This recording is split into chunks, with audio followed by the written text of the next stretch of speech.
किशोर जी एक छोटे से बच्चों के जूते साफ कर रहे थे क्योंकि कीचड़ लगने के कारण वो बच्चा सड़क पर रो रहा था कि तभी नरेश और उसकी पत्नी किशोर जी को वहां देखकर उनका मजाक उड़ाते हुए बोले, बुढ़े तेरी यही औकात है कि तू लोगों के जूते साफ करते फिरे। अच्छा इस बहाने तुझे दो रोटी तो मिल तो जाएगी, ले मेरे भी जूते साफ कर दे। वो क्या है ना, बारिश की वजह से मेरे जूते की कीचड़ में चन गए हैं, पूरे 2000 का नोट दूंगा, ले चल साफ कर इन्हें। नरेश उनके आगे 2000 का नोट दिखाते हुए बोला। किशोर जी बेबसी वाली आंखों से बेटे को देखे जा रहे थे। बूढ़े सुनाई नहीं देता तुझे, चल जल्दी साफ कर। नरेश जैसे ही उनकी तरफ अपना जूता बढ़ाया कि तभी अचानक अपने गाल पर पड़े छटाक की आवाज से उसके होश उड़ गए। तेरी हिम्मत कैसे हुई सर से बदतमीजी करने की? उस पुलिस वाले को देखकर नरेश और उसकी पत्नी के होश उड़ गए। नरेश हकलाता हुआ बोला, आपको कोई गलतफहमी हुई है इंस्पेक्टर साहब, ये कोई सर्वर नहीं है, अरे ये तो एक भिखारी है। भिखारी की तभी दूसरा तमाशा भी उसके गाल पर पड़ा। जुबान संभाल कर बात करो वरना जेल की हवा खिलाते देर नहीं लगेगी। कि तभी अंदर से एक डॉक्टर आया और किशोर जी से बोला, चलिए सर जल्दी से मीटिंग शुरू कीजिए, सब लोग आपका वेट कर रहे हैं। मीटिंग? कैसी मीटिंग? नरेश अपने मन ही मन बुदबुदाया। किशोर जी तुरंत पुलिस वाले के साथ मीटिंग के लिए अंदर चले गए। मीटिंग करने के बाद आज फिर से उनका अतीत दर्द बनकर उनकी आंखों के सामने आ गया था और वो अपने बरसात का पानी आज रुकने का नाम ही नहीं ले रहा था। शायद आज भगवान भी नाराज थे।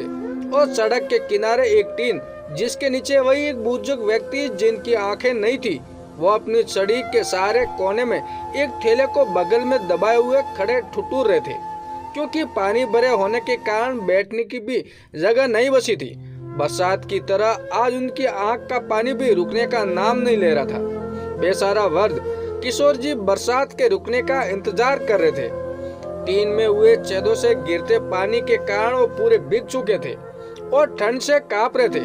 तभी वहाँ से साइकिल पर एक बच्चा पानी में अटखेलियां करता हुआ गुजरा तो उसने कोने में उन्हें किशोर जी को देखा तो वो साइकिल खड़ी करके उनके पास पहुंचा और बोला, बाबा जी यहाँ क्यों खड़े हो आप, घर जाना है क्या? किशोर जी पहले तो बच्चे की आवाज सुनकर चौंके क्योंकि इतने से किशोर जी ने मदद मांगी पर किसी ने नहीं सुनी, लेकिन फिर उनका दिल घर के नाम से भर आया। वो हल्के से बुदबुदाते हुए बोले, घर कहाँ है अपना? उस बच्चे ने दोबारा पूछा, क्या हुआ बाबा जी, आपको हेल्प चाहिए? तो किशोर जी ने कहा, बेटा कौन हो तुम?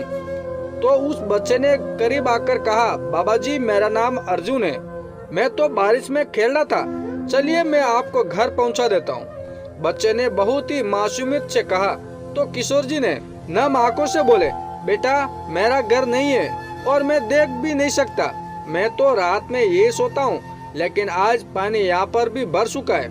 अर्जुन ने भोलेपन से कहा, ओहो बाबा जी आप मेरे घर चलो ना, आपके कपड़े गीले हो गए, उन्हें मम्मा से सुखवा भी दूंगा। एक बच्चा इतनी आत्मीयता दिखा रहा था और एक अपने थे जो इन्हें इस हालत छोड़कर जाने कहाँ थे, लेकिन अनजान फरिश्ता अर्जुन उनसे लगातार जिद करता रहा कि वो उसके घर चले। किशोर जी ने समझाते हुए कहा, बेटा ऐसा किसी से अपने घर पर नहीं ले जाते, लेकिन अर्जुन मानने वाला नहीं था तो उसने किशोर जी का हाथ खींचते हुए कहा, बाबा जी चलो ना, देखो इधर पानी भरा है, मेरे घर बैठना आप। किशोर जी की हट इस बालक हट के आगे नहीं चली और उन्हें उनके साथ जाना पड़ा। पास ही में कुछ दूरी पर उसका घर था। बच्चा सीधे अंदर गया तो अंदर से आवाज आई, कहाँ गया था अर्जुन, कब से ढूंढ रही हूँ। अंदर से अर्जुन की माँ की गुस्से भरी आवाज सुनकर किशोर जी बाहर ही ठिठक गए। फिर उन्होंने अपने कपड़े का ख्याल किया और सोचा, मुझे फटेल भिखारी को अपने घर में देखकर इस महिला को बुरा लगेगा, ये तो बच्चा है, नादान है, मुझे यहाँ से चले जाना चाहिए। जिंदगी में इतना अपमान सहने के बाद अब और अपमान नहीं सह सकूंगा। और किशोर जी दबे पांव लाठी टिकाते हुए वहाँ से चले गए।